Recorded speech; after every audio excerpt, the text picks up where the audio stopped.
자, 성령님께 순종하고 있습니까? 아마 여러분도 이런 경험이 있었을 것 같은데, 제가 청년 때 3m 정도 되는 긴 강목, 저 화장실 뒤에 가면 있어요. 길쭉한 나무 아시죠? 네모난 거. 그거를 이제 한 3m 넘는데 20cm로 정확하게 잘라야 됐어요. 그래서 제가 자도 긴 것도 없어서 조그만 자 가지고 20cm를 딱 재가지고 이렇게 선을 긋고 그리고 이제 톱질을 했습니다. 그래서 20cm짜리를 잘랐어요. 자, 그 다음에 어떻게 했느냐? 그 잘라놓은 걸 가지고 머리를 쓴 거죠. 남은 막대기 위에다 딱 올려놨어요. 그리고 또 금을 긋고 잘랐어요. 그 다음부터 어떻게 했을까요?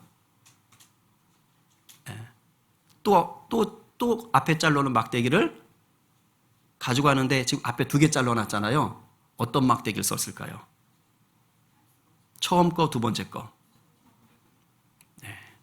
이제 일을 해본 사람과 안 해본 사람의 차이가 나는데 저는 바로 앞에 자른 거를 또 들고 또 잘랐어요. 자, 그 다음에 뭘 또 놨을까요? 세 번째 거. 바로 앞에 잘랐던 걸 또 들고 위에다 올려놓고 대고 잘랐어요. 그렇게 잘라갔어요. 바로 앞에 걸 가지고 대고 잘랐어요. 제 생각엔 그러면 정확할 줄 알았어요. 어떻게 됐을까요? 갈수록 해봤어요? 갈수록 나무가 길어지는 거야. 갈수록.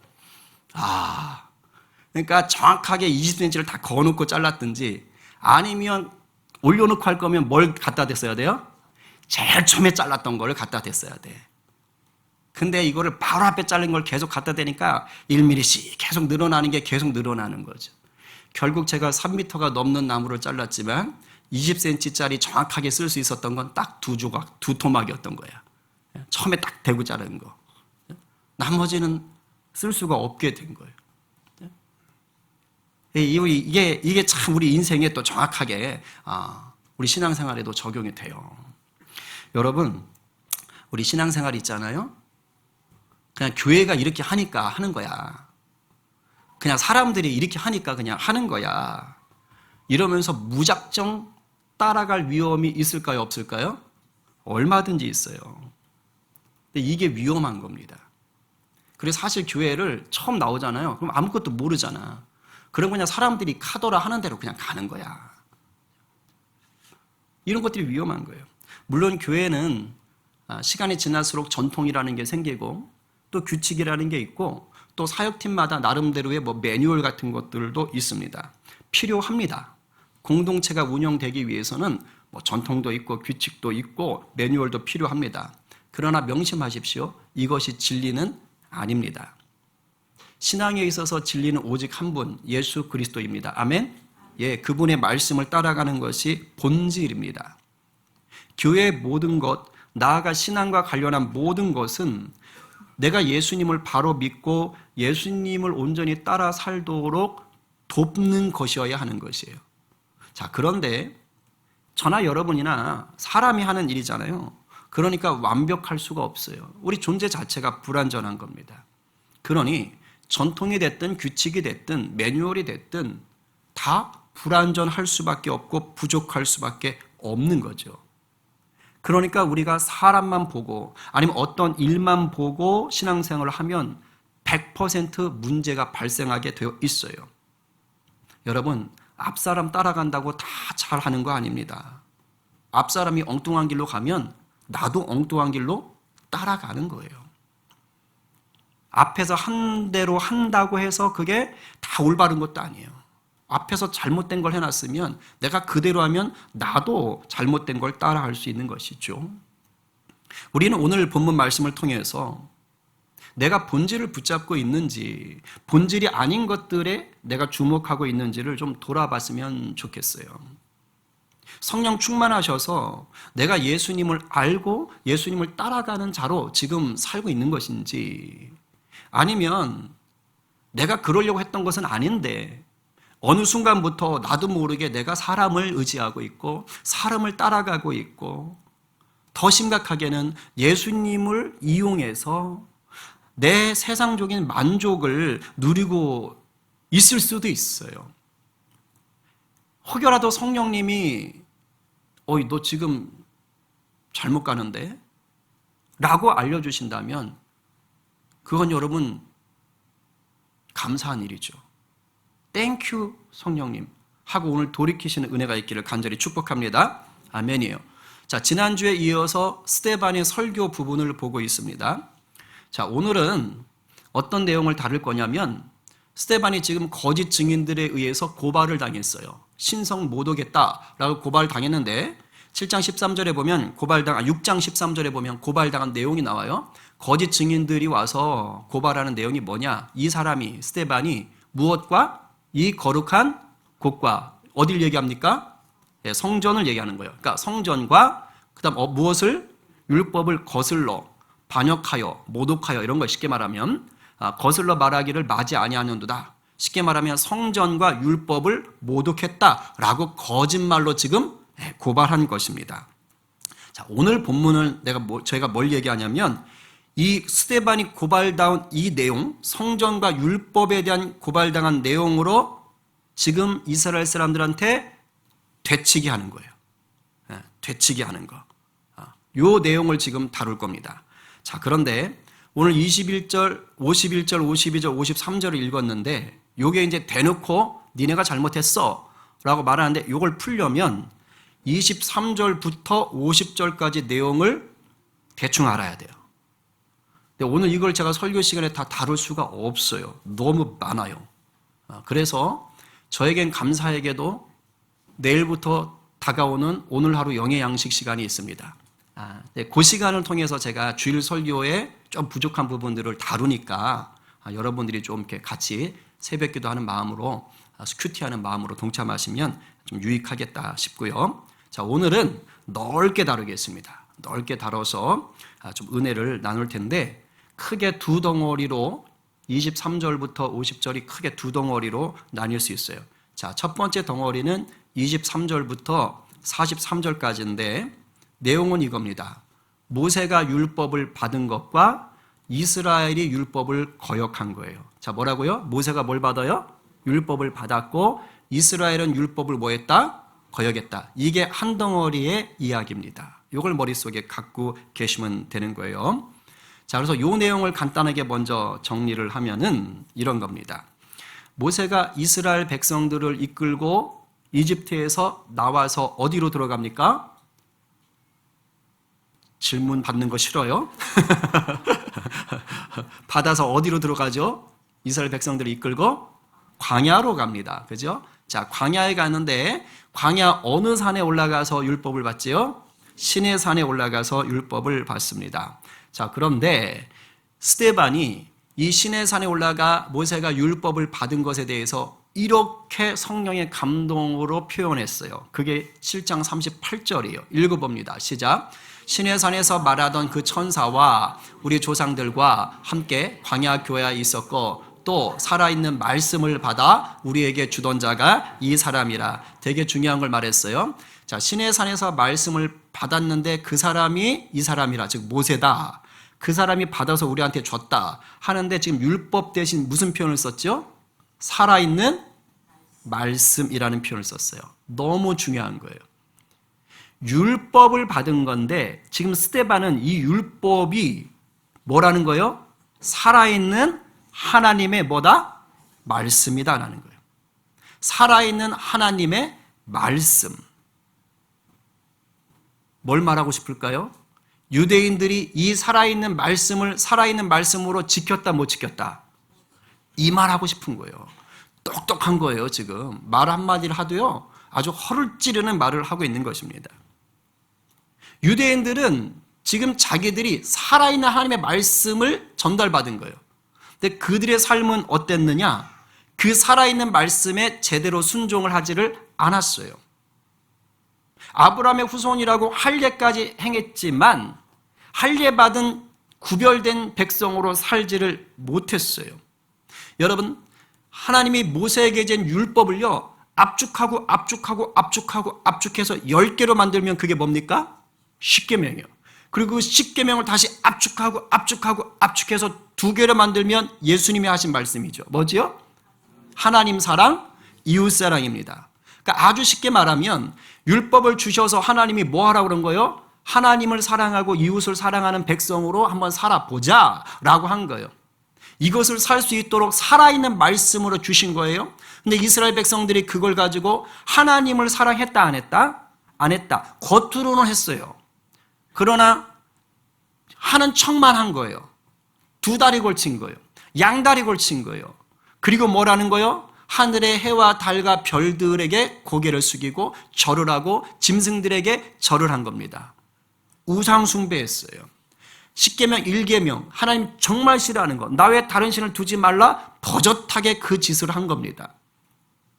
그리고 이웃사랑 해야 되잖아요. 하나님의 공의와 자비를 베풀어야 되는데 그렇게 하지 못한 거예요. 지도자라는 자들이 착취하고 말씀을 자기 걸로 향유하고 자기 걸 그것을 이용해가지고 돈벌이하고 이렇게 했다는 것입니다. 하나님은 모세에게 살아있는 말씀을 줬건만 이스라엘 백성들은 그 말씀을 받아가지고는 죽은 말씀이 되게 했다는 것이에요. 하나님이 이게 너무 마음이 아픈 거예요. 그래가지고 모세 이후로 모세와 같은 선지자들을 계속해서 보냈다라고 지금 얘기합니다.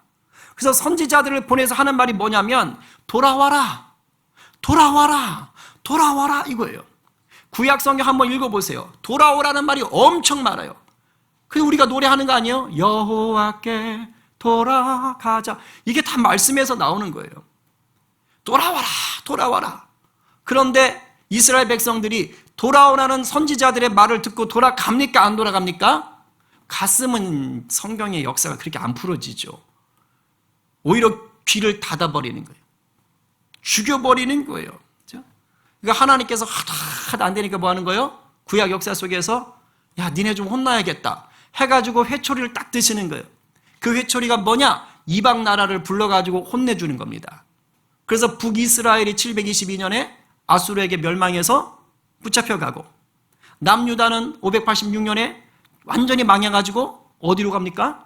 바벨론의 또 포로들로 끌려가는 거예요. 스데반이 지금 이 얘기를 하는 거예요. 역사 속에서.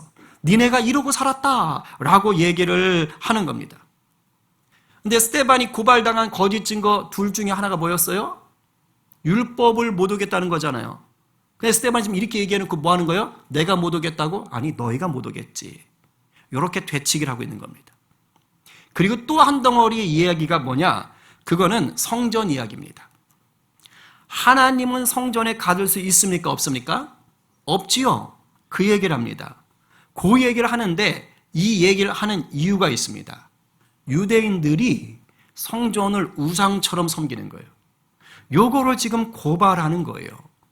사도행전에서 스데반이 얘기할 때 요 역사를 얘기해요. 성전의 역사인데 성전이 있기 전에 혹시 뭐가 있었는지 아세요? 광야에서 벽돌로 건물 지을 수 없잖아. 광야에서 대리석 갖다 붙일 수 없잖아. 그러니까 광야에서 뭐를 만들어요? 성막을 만들어요. 쉽게 말하면 텐트 치는 겁니다. 텐트를 쳐서 거기에서 예배하는 거예요. 그런데 이때 텐트를 만들 때 모세가 만드는데 자기 마음대로 만들지 않아요. 하나님이 이렇게 만들어라 라고 말해 주는 대로 만듭니다. 하나님 지시한 내용을 가지고 모세가 이제 사람들을 시켜가지고 그대로 만들었어요. 그리고 이 성막이 언제까지 있었는지 아세요? 아주 쉬워요. 성전이 지어지기 전까지 있었죠. 우리는 성막을 광야 시대에만 있었는 줄로 착각합니다. 절대 그렇지 않습니다. 성전이 지어지기 전까지 있었던 거예요. 그럼 성전은 누가 짓습니까? 솔로몬. 그러니까 언제까지 있는 거예요? 다윗 때까지 장막이 있는 거예요. 그래서 다윗의 장막이라고 얘기하는 거예요. 그러니 얼마나 오랜 시간 있었어요. 그러니까 장막이 낡고 해지고 엉망이잖아요. 그러니까 다윗이 하나님을 너무너무 사랑하니까 다윗 마음에 어떤 게 있는 거예요?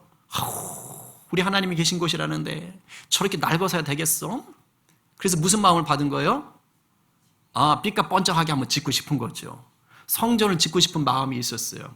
근데 하나님이 다윗에게 성전을 짓도록 허락하셔요? 허락 안 해요. 다윗아, 네 마음은 참 귀한데 네가 피를 너무 많이 흘려서 안 되겠다. 그래서 다윗이 뭐 하는 거예요? 성전 지을 재료만 준비합니다. 솔로몬 편하게 재료를 다 준비해줘요. 그리고 솔로몬이 성전을 짓습니다. 본문은 이 얘기하는 거예요. 그런데 스데반이 요 얘기를 딱 하면서 뭔가 야릇한 말을 한마디 툭 던집니다. 그게 뭐냐? 48절입니다. 읽어보겠습니다. 시작. 지극히 높으신 이는 손으로 지은 곳에 계시지 아니하시나니. 지극히 높으신 이가 누구겠습니까? 우리 하나님인 거예요. 근데 하나님이 손으로 지은 곳은 어딜 얘기합니까? 성막 또는 성전이겠죠. 그곳에 계시지 않는데요. 이게 뭔 말입니까? 우리가 생각할 때 분명히 성막이든 성전이든 그곳은 누가 계신 곳이에요? 하나님이 계신 곳, 하나님의 임재가 있는 곳인 거예요. 맞죠? 맞는 거예요. 근데 스데반이 지금 이상한 얘기한 거예요. 무슨 이단 같은 얘기를 하는 거예요. 근데 저 얘기를 하려고 이사야 얘기까지 끌어들이는 거예요. 그러면서 그 얘기를 한 겁니다. 왜 이 얘기를 했느냐? 의도가 있어요. 이스라엘 백성들이 성전을, 사람의 손으로 지은 성전을 뭐보다 더 중요시 여겨요, 이제? 하나님보다 더 중요시 여기는 거예요. 근데 이게 어떻게 이렇게 되어 간 거냐? 처음에는 제대로 섬겼어요. 하나님은 영이십니다. 눈에 보여요? 안 보여요? 안 보입니다. 하나님은 영이시기 때문에 눈에 보이지 않고, 하나님은 창조주요 전능자이기 때문에 온 천지 만물 어디든지 계실 수 있습니다. 아멘? 이걸 믿으셔야 돼요. 그러니까 하나님 그런 분이에요. 그런 분이신데 하나님이 이스라엘 백성을 불쌍히 여겼고 사랑한 거예요. 그래서 야, 내가 너희와 함께 한다? 근데 어떻게 알아? 안 보이잖아. 그래서 하나님이 어떻게 했느냐? 성막을 지어라. 성막을 지어라. 그리고 뭐 하냐면 법궤를 만들잖아요. 그리고 내가 거기 보면 천사가 이렇게 날개 펴서 이렇게 하고 있거든요. 천사 둘이 내가 그 시온자 위에 내가 임재하고 있을게. 이렇게 말해 주는 거예요. 근데 그래도 안 보이잖아. 그러니까 광야 시절에는 하나님이 어떻게 했냐면 그 위에서 하나님이 뭘로 나타나 주는 거예요? 쉽게 말하면 구름 기둥으로, 밤에는 불 기둥으로 이렇게 보여주는 거야. 하나님이 구름이 됐다는 뜻이 아니라 하나님의 임재를 그런 식으로 보여주는 거예요. 그래서 이스라엘 백성이 성막을 중심으로 진을 쳤기 때문에 어디에 있든지 낮이든 밤이든 뭐 하는 거예요? 딱 보면 구름 기둥이 보이든지 불 기둥이 보이는 거야. 그러니까 뭘 느껴요? 하나님이 우리와 함께 하신다라는 것을 알게 하신 거예요. 하나님은 어딘지 계실 수 있어. 그러나 내가 너와 함께 한다는 걸 알려주기 위해서 구름 기둥, 불 기둥으로 성막 위에 계셨던 거예요. 뭐 때문에? 사랑하기 때문에. 배려하기 위해서 그렇게 하신 거예요. 성전이 지어졌을 때는 불기둥, 구름기둥 같은 것도 없어. 그런데 솔로몬이 성전을 처음 완공한 다음에 어떤 일이 벌어지냐면 하나님이 그 성전에 구름으로 임했다라고 하는 거예요. 구름으로 임했다는 건 저 떠다니는 구름 얘기하는 게 아니라 구약에서 하나님께서 임재하실 때 특징이 뭐냐? 구름이 몰려오고 천둥 번개가 치고 막 이런 것들이 있단 말이야. 그러니까 성전에 구름이 임했다라는 건 하나님의 영광이 느껴지도록 임하는 거예요. 모르겠어. 연기 같은 것이 있을 수도 있을 것 같아.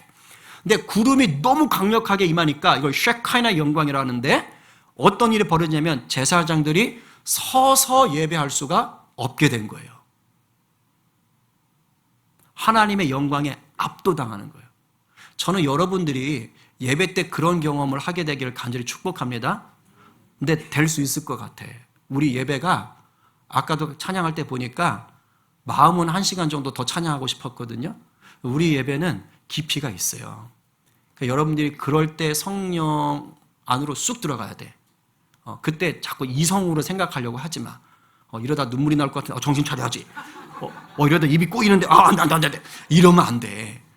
그럴 때는 그냥 성령의 이끄심을 따라서 마음을 활짝 열고 들어가야 돼.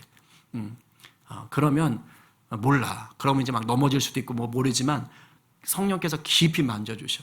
그럼 내 마음속 깊은 곳에 해결되지 않는 상처가 풀어지기도 하고 문제들이 풀어지는 역사들도 나타나기도 하고 그런 은혜들이 있는 거예요. 그러니까 솔로몬이 성전을 완공했을 때 그런 임재가 압도적으로 임했다는 거예요. 지금 스데반이 이 얘기를 왜 하느냐? 사람의 손으로 지은 성막, 성전 그 자체가 중요하다? 아니면 하나님의 영광이 있어야지 중요하다? 영광이 있어야 중요한 거예요. 달리 말하면 건물 자체가 거룩한 게 아니라 하나님의 영광이 임했기 때문에 거룩한 것입니다. 아멘? 이거를 잊으시면 안 돼요. 우리 교회 예배당 요 건물 자체가 중요한 겁니까? 예배하는 여러분들이 중요한 겁니까? 건물도 좀 중요하긴 하지. 예배하는 우리가 중요한 거예요? 여러분 지금 유럽의 역사적인 교회들 다 디스코텍으로 술집으로 이미 바뀐 거 아세요?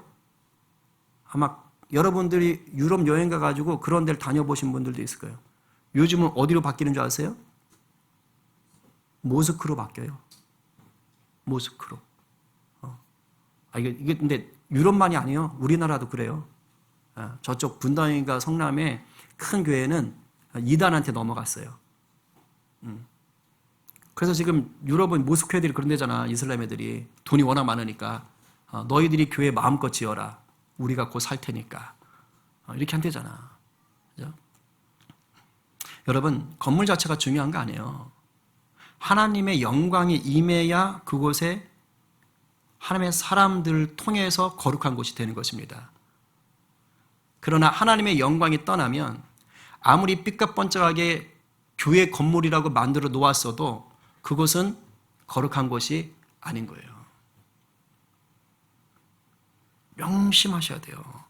에스겔서에 보면 시디기야 멸망 마지막 왕 때 하도 성전에서 우상 숭배하고 개판을 치니까 하나님께서 아이고 못 참겠다. 그리고 어떻게 하냐면 에스겔의 환상을 보여주는데 하나님의 보좌가 예루살렘 성전에서 나와버립니다. 나 이사 갈란다. 그리고요 하나님의 성전에서 나와버려요. 그리고 어디로 가신 줄 아세요? 하나님의 영광의 보좌가 바벨론 포로들에게 갑니다. 바벨론 포로들에게로 보좌가 가고요. 에스겔서 이렇게 말해요. 내가 잠시 이 포로된 곳에서 이들을 위해서 내가 성소가 되겠다라고 말씀하시는 거예요. 하나님의 영광이 있는 곳이 거룩한 것이에요. 그리고 에스겔 43장에 갔을 때에 하나님이 새로운 성전의 환상을 보여주시고 그때에 하나님의 보좌가 다시 예루살렘 성으로 돌아가는 환상을 보게 하시는 거예요. 하나님의 영광이 있어야 돼요. 그곳이 거룩한 것이에요. 그런데 이스라엘 백성들이 어떻게 했다고요? 요거를 잊었다고요. 요걸 바꿔치기 하는 거예요. 그래서 나중에 이렇게 되는 거예요. 이게 하나님의 성전이라고 부르는 건물이야. 그리고 우리는 여기서 지금 짐승을 잡아서 제사를 드렸어. 그러니까 당연히 하나님은 계셔야 돼. 이렇게 되는 거예요. 자기들이 어떤 삶을 살다가 왔는지는 중요하지 않아. 제사장인 자기들이 어떤 짓을 하는지는 중요하지 않아. 그냥 여기가 성전 건물이야. 여기가 그냥 짐승을 잡았어. 그럼 하나님 일하시는 거지 뭐. 여러분들이 지금 난 교회 왔어. 주일이야. 그럼 됐어. 아니요, 아니에요. 여러분들이 중심으로 예배하셔야 돼요. 여기 그냥 앉아있다고 하나님께서 긍휼히는 보시죠. 이렇게 말씀하시죠. 온 건 고마운데 예배 좀 했으면 좋겠다. 미안한데 나는 안 속는다. 하나님 그렇게 말씀하세요. 여러분 스스로 내가 예배 드렸다고 착각할 때 뭐가 되는 줄 아세요? 이렇게 바뀌는 거예요. 이스라엘 족속처럼. 뭐 교회 왔는데 뭐 예배 드렸는데 뭐 난 됐지 라고 착각하기 시작하는 거예요. 급기야 예수님 시대가 되면 어떤 일이 벌어져요? 사두개인들이 대제사장을 하고 성전을 딱 장악하면서 이방인들이 기도해야 될 자리에다가 이제 뭐 하는 거예요? 텐트 치고 장사를 하는 거예요.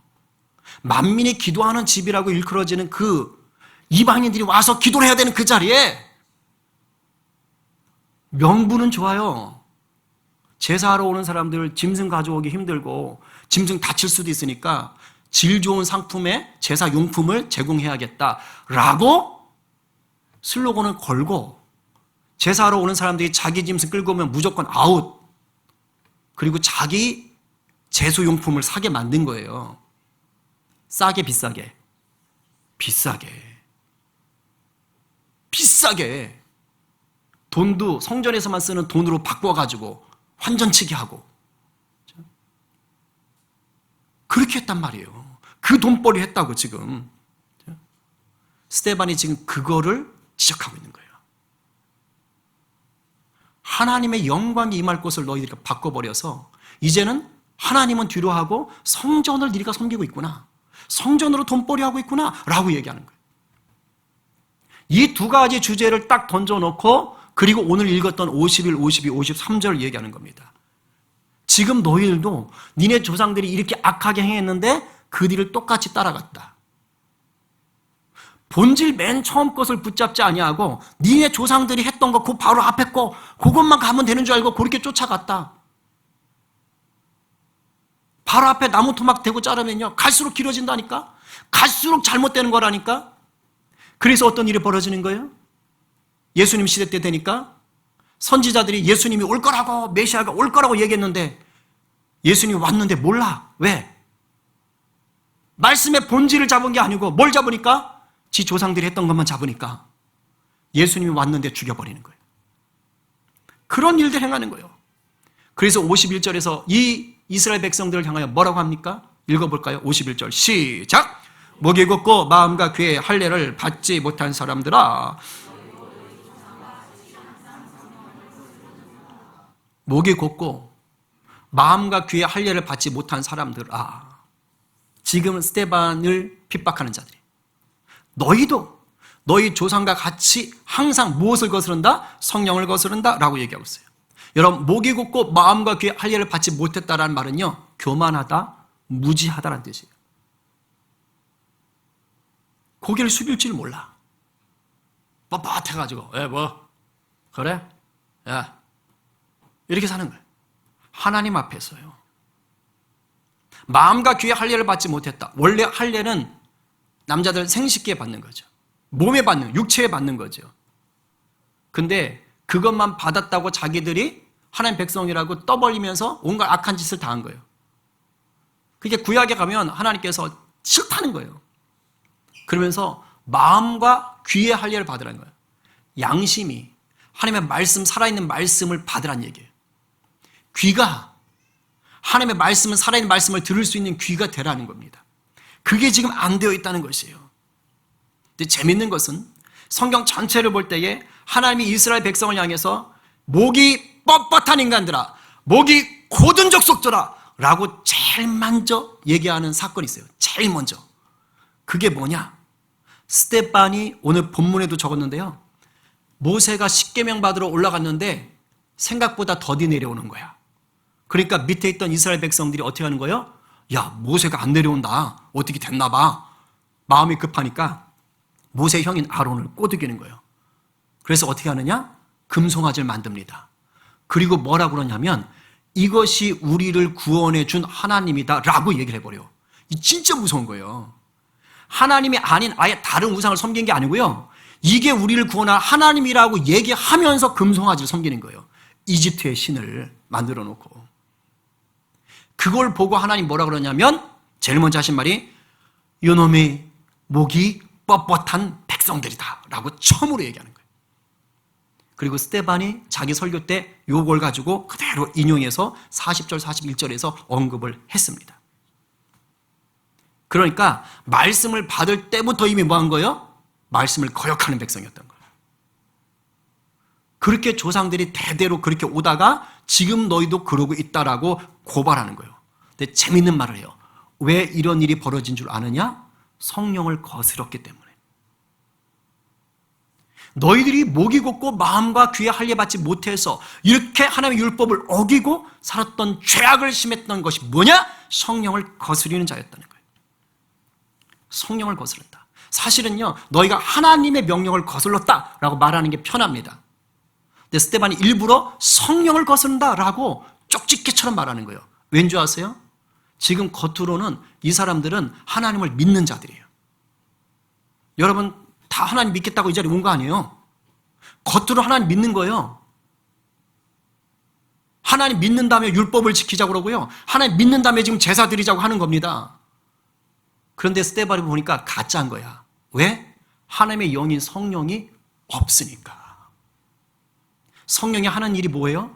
하나님을 알게 하는 거예요. 예수님을 깨닫게 하고 예수님이 행하시는 대로 살도록 도우는 게 성령이에요. 성령이 없으니 하나님 말씀을 깨닫지 못하는 거예요. 여러분, 성령을 오순절에 성령의 역사 이후에만 있었다? 아니요. 성령은 태초부터 있는 거예요. 삼위일체 하나님이기 때문에. 그러니까 구약시대의 조상들이 성령이 없으니까 하나님 말씀을 어기는 거예요. 이사야가 이렇게 말을 합니다. 나중에 이사야가 63장 10절에 읽어볼까요? 시작. 그들이 반역하여 주의 성령을 근심하게 하였으므로,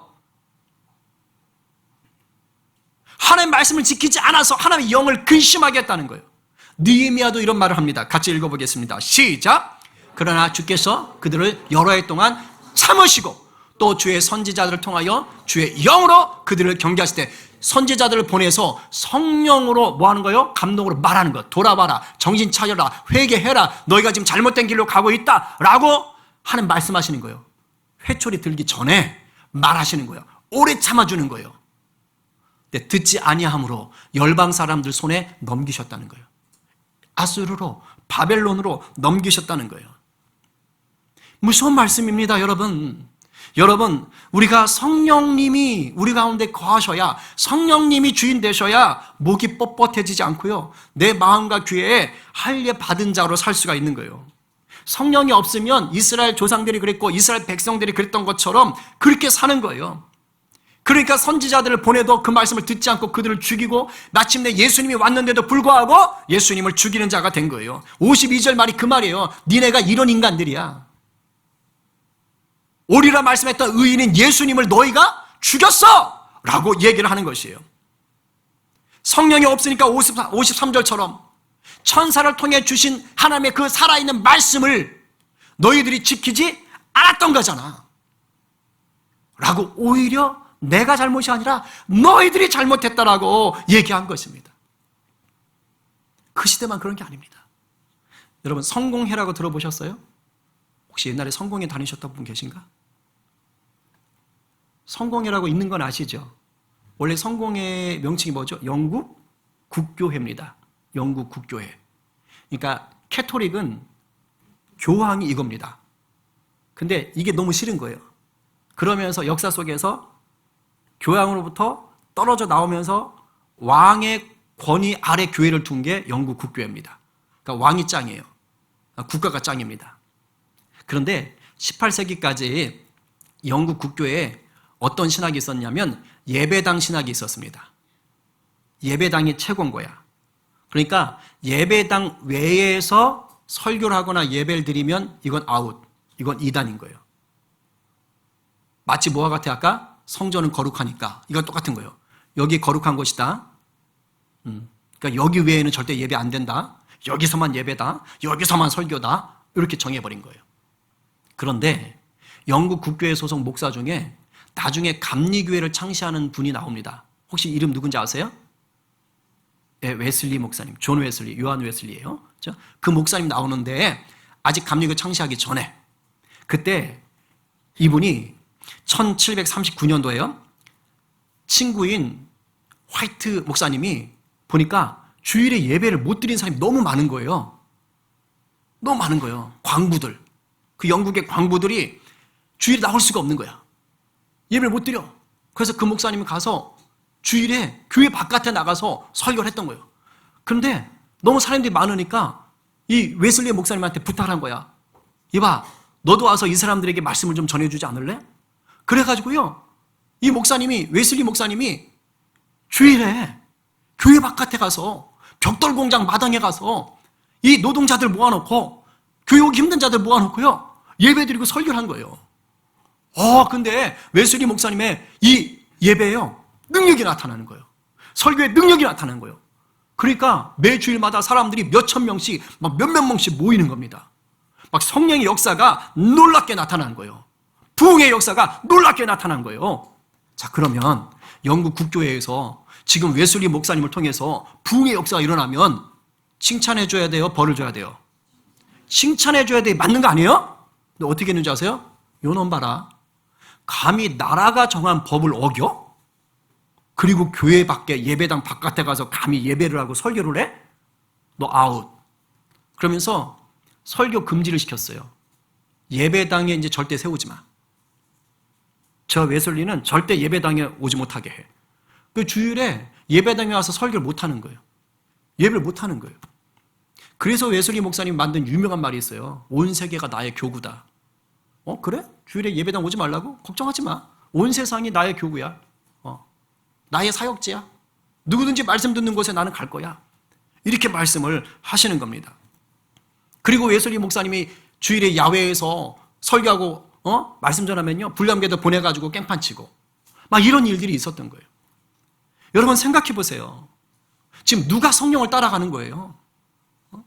아니 지금 웨슬리 목사님 통해서 수많은 영혼들이 예배 때 나올 수 없는 환경적으로 어려웠던 자들이 지금 말씀 듣고 변화되어져가지고 새 삶을 살고 있는데 그걸 보면서 뭐 하고 있는 거예요?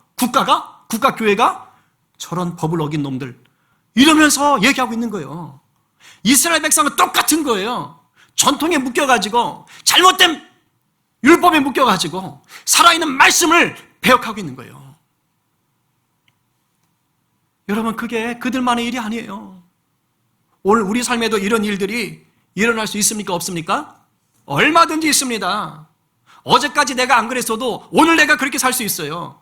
뭐 하면? 성령을 거스르면.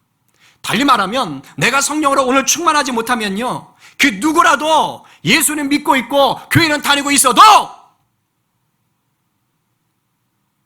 목이 뻣뻣해지고요, 내 마음과 귀에 할례받지 못한 자로 살게 되는 거예요.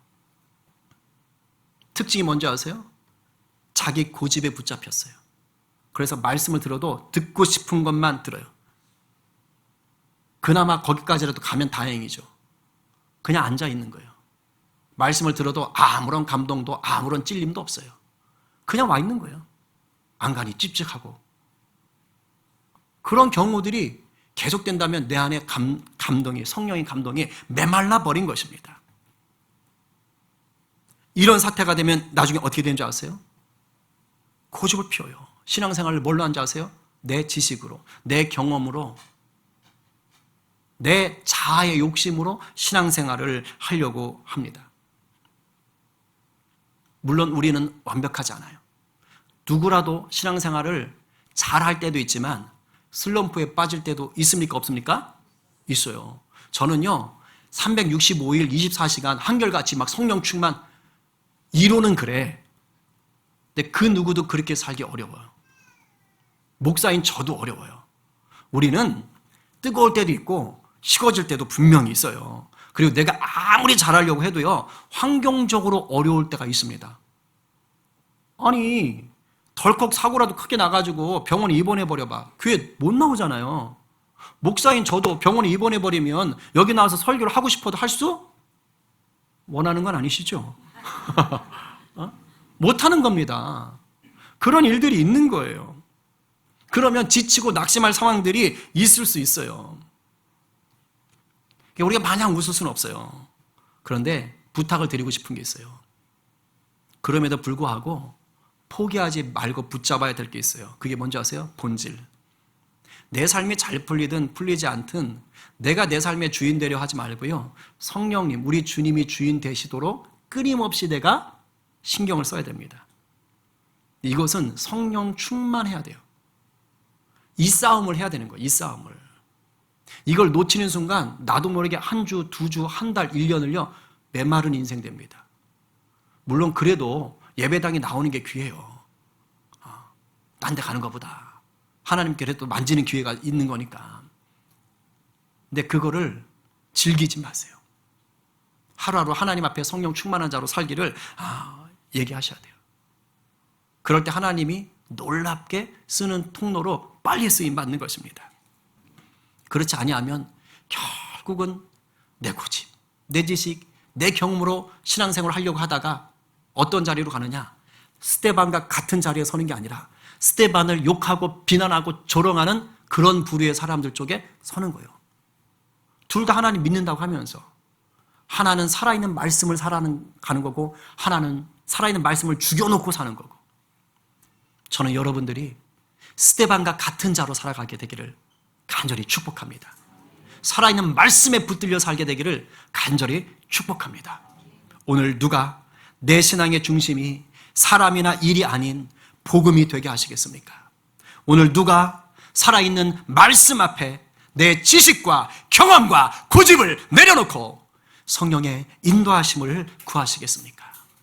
아침마다 새롭게 하시는 우리 주님의 은혜를 신뢰하며 또다시 성령 충만하기로 결단하고 갈급해하는 저와 여러분 모두가 되시기를 간절히 축원합니다. 우리 시간 좀 기도합시다.